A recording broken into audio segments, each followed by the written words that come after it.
Chapter 10. We're switching over a little bit from hypothesis testing to regression and correlation.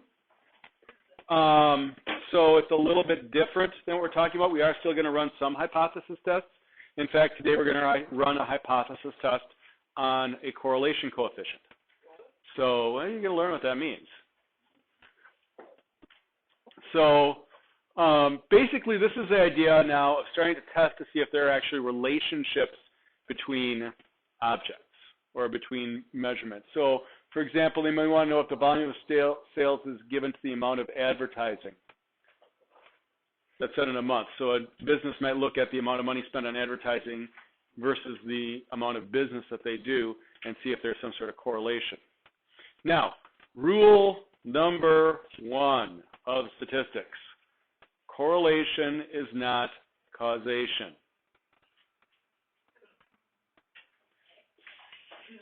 Okay?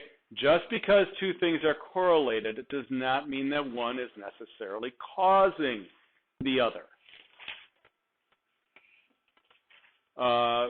They were saying something, what was the study I showed the other day about correlation? I thought, okay, that's just ridiculous. Something about high school students who are more likely to suffer some certain type of injury, but also played a lot of sports. And they were basically saying that that because they were more likely to, they're trying to cause a causal relationship there, and it really wasn't. I can't remember. It wasn't the injury in sports. It was something else in playing sports, and something else happened, or engage in high-risk behaviors. People who engage in high-risk behaviors are more likely to be high school athletes. And I said, and so they were kind of talking about, well, by teaching our kids to be in athletics, are we encouraging them to engage in high-risk behaviors? And it's like, well, no, it's just people who probably would naturally engage in high-risk behaviors are probably also people who naturally would want to be more athletic as well. Because that high-risk, high-reward thing.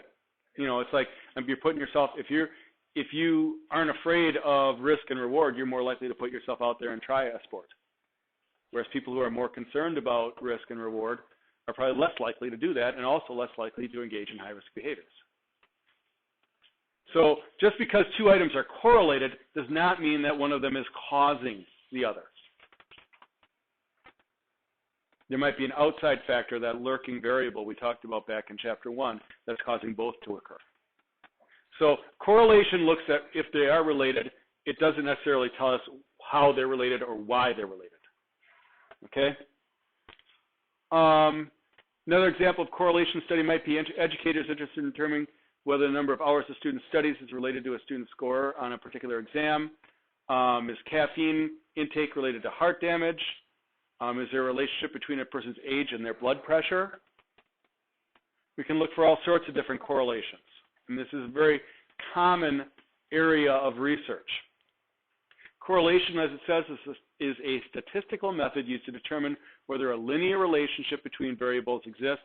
Regression is a statistical method used to describe the nature of the relationship between variables. So correlation regression, that's what this chapter is about. First, we're going to determine today, are things correlated? We're going to look at how to make that determination.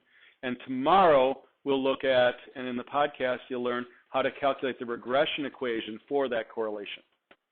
In other words, how to mathematically express that correlation as a linear function. Doing so is a little bit tedious.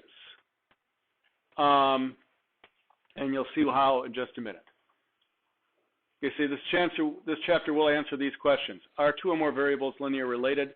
What is the strength of that relationship? What type of relationships, positive or negative, exists? And can you make predictions based on the relationship? Can you predict a value based on what you've seen? The most basic type of correlation we can do is a scatter plot,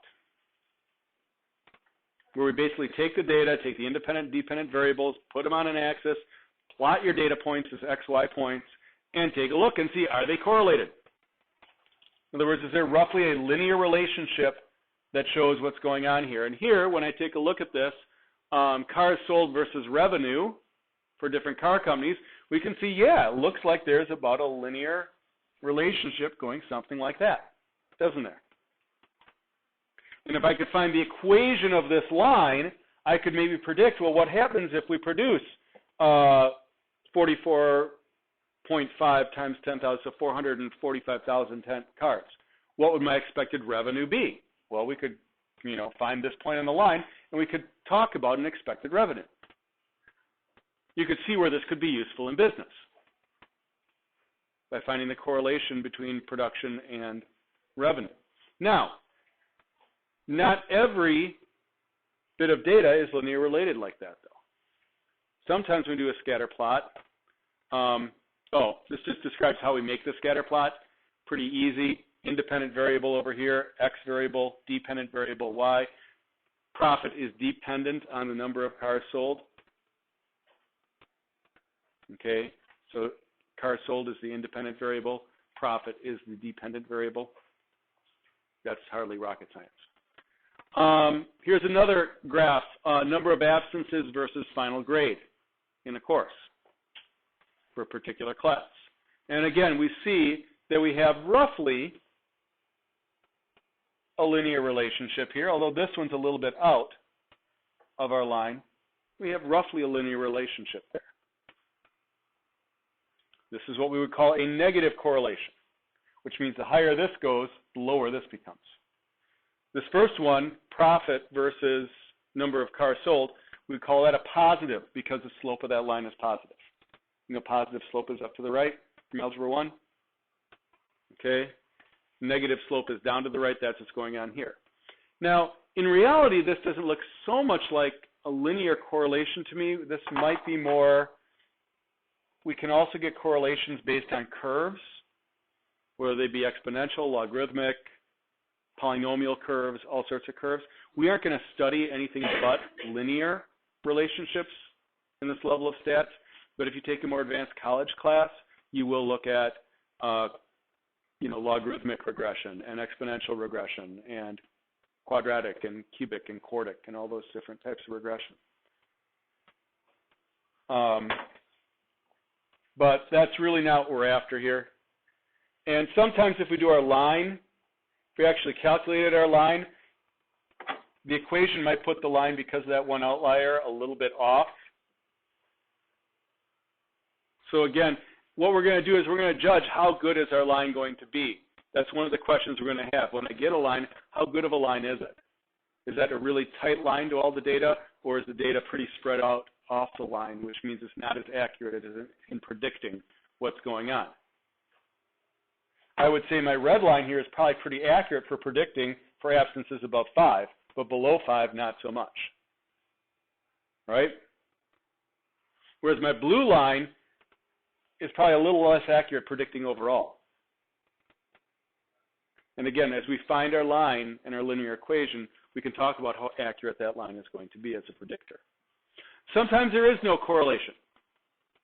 When I look at this data here, there's no line that's going to fit this data very well, is there? It looks like I kind of got something going sort of across this way, but these two are just way out there. And I would say that line really doesn't fit that data very well at all. So sometimes you don't have much of a correlation. It kind of looks like, for the most part, in this case, this is age versus wealth in billions of dollars, like most of the wealthy people are around between $20 and $30 billion. I got one or two super rich people. Okay? I got Warren Buffett out here at age 80, worth about $50 billion, and probably the Zuckerberg, the Facebook guy, this guy down in his 20s, worth like $60 billion or something like that.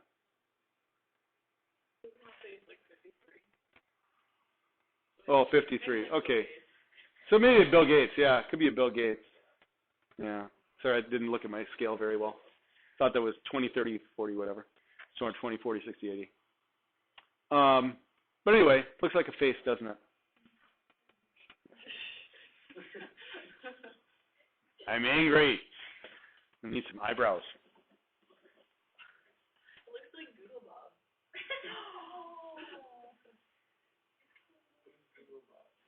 Yeah, who's Doodle Bob? Oh, yeah.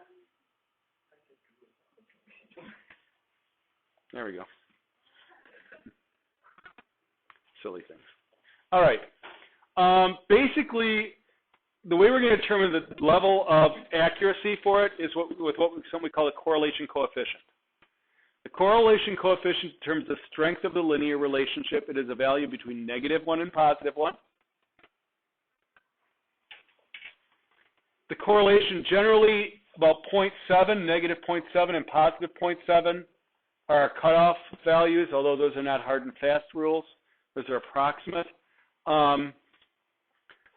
The correlation coefficient, if it's between 0.7 and 0.1, we have a pretty strong positive relationship. If it's between -0.7 and -1, it's a pretty strong negative relationship.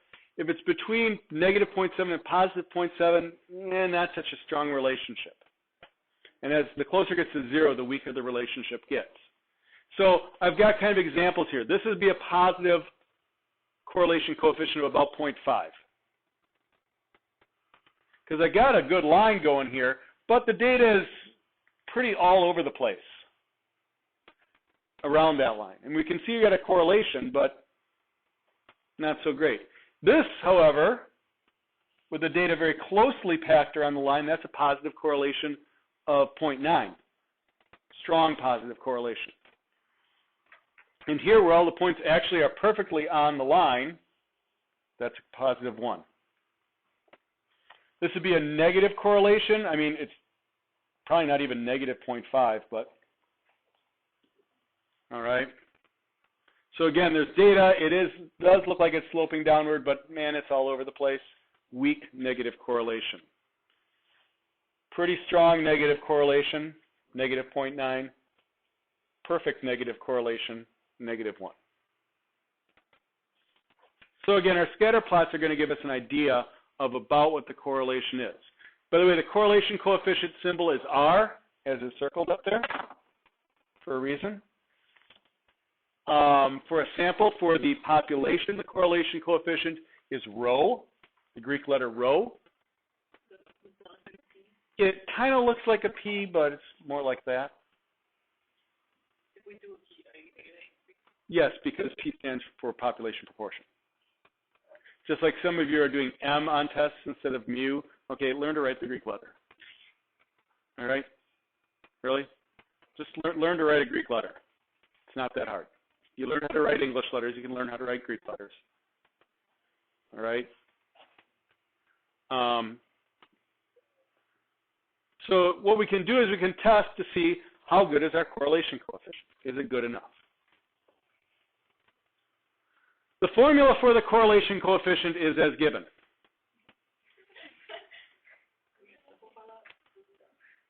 Why are you laughing? No, seriously, that's the formula. Is there an easier way? No. That's no way to go for this, just in case you decide. Okay. That is the formula for the correlation coefficient R of a sample of data. It is in the book. It is not as bad as you think it is. Oh, wait till you get to the formulas tomorrow for A and B for the linear relationship, and then we get SSE and SSI. Yeah, we start using these same things. All right. This looks really, really, really rough, but it's not quite as bad as you might think it is. What it is tedious. It is very tedious. I'll give you just a couple seconds to jot it down, but again, you can get this out of your book. You're going to have to be very, very, very careful to make sure your exponents are in the right places. Like here it's the sum of the x squared, here it's the sum of the x's squared, here's the sum of the y squared, sum of the y's squared. We'll come back to it. Give you another few seconds.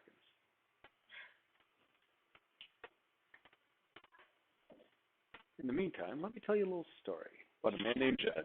Poor mountaineer, but kept his family fed. Then one day he was shooting for some food, and up from the ground come a bubbling crude. Oil, that is. Black gold, Texas tea. Well, the first thing you knew it, old Jed's a millionaire. Kinfolk said, Jed, move away from there. But California is the place you ought to be. So they loaded up the truck and moved to Beverly Hills. Hills, that is. Swimming pools, movie stars. There. How'd you like my little story?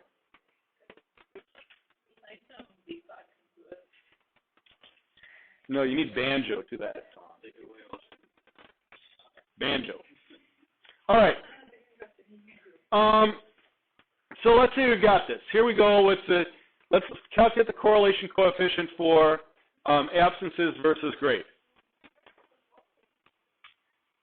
We have students A, B, C, D, E, F, and G. We have their number of absences, and we have their final grade listed. Number of absences is the x-coordinate. Final grade is the y-coordinate. One thing we're going to be interested in is the sum of the x's and the sum of the y's.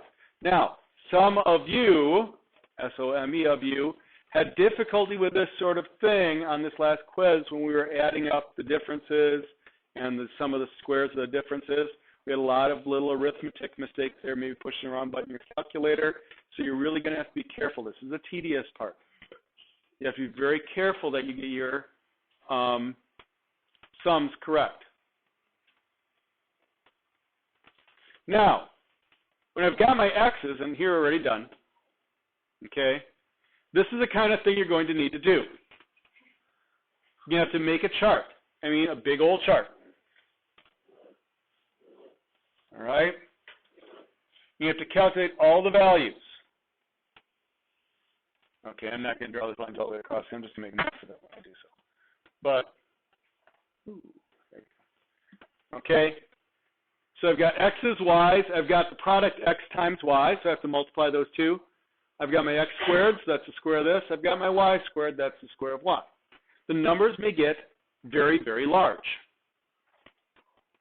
I mean, we're talking sometimes we will get into the millions. Okay? That's why we have calculators. Okay?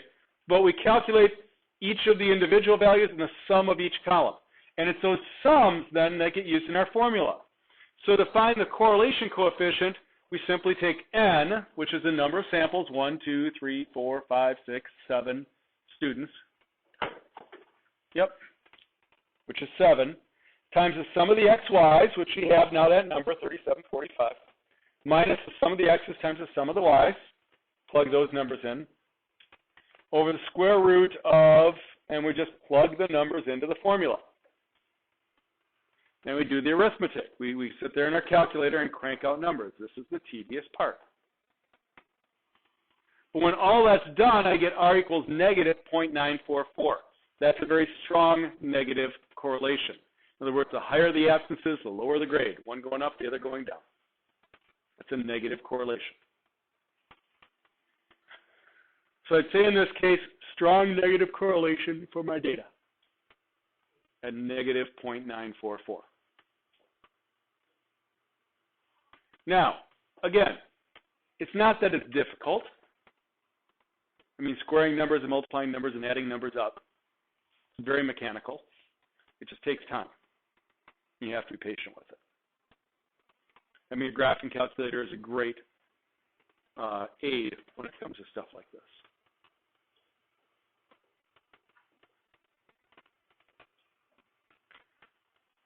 Again, we substitute in the formula, and then we try to draw a conclusion based on that. It says the value of R suggests a strong negative relationship between the final grade and the number of absences.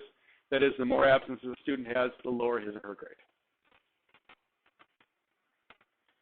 Again, this is one of these studies that says, really? You had to probably spend money to study that? Couldn't figure that one out?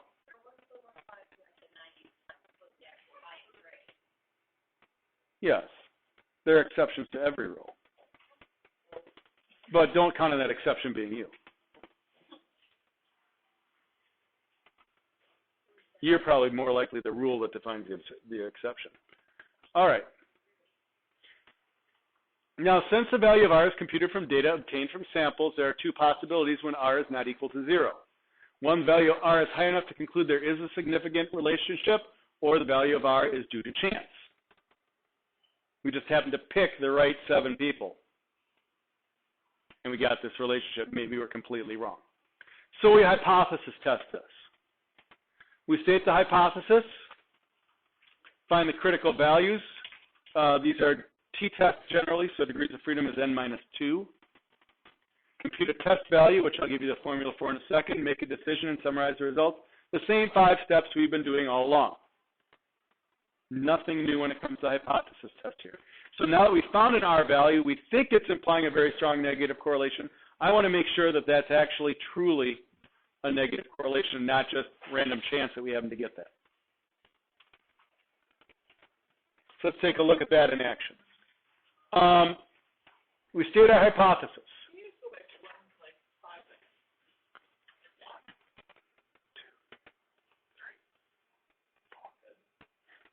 Taking a picture of it. All right. So our hypothesis. Our hypothesis is always this. H naught is that rho equals 0. Notice that we always go back to the Greek. Remember, we just calculate a sample correlation coefficient. We're saying the null hypothesis of the actual population one is 0. There actually isn't any relationship. H1 is almost rho does not equal 0. We normally don't go greater than less than. We just say not equal to. It's almost always two-tailed. Okay? I want to be 95% confident of my conclusion, so my degrees of freedom is going to be n minus 2. So 5 is my degrees of freedom. And two-tailed test off my t-chart at 0.05, that's the middle column. So two-tailed, 0.05, 5 degrees of freedom, 2.571 is my critical value, plus or minus 2.571. 786.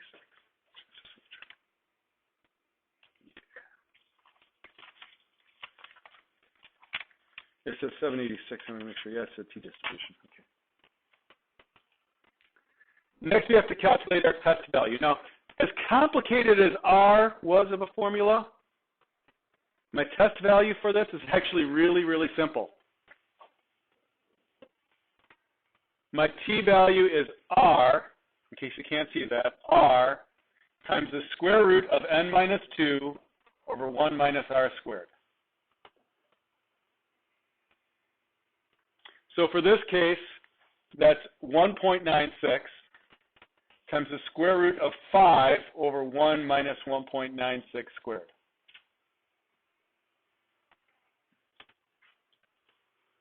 That's not difficult at all. That's a really simple formula. So 1.96, not 1096, times the square root, extra parentheses, well, I guess I don't need it, 5 divided by extra parentheses, 1 minus 1.96 squared extra parentheses. Really?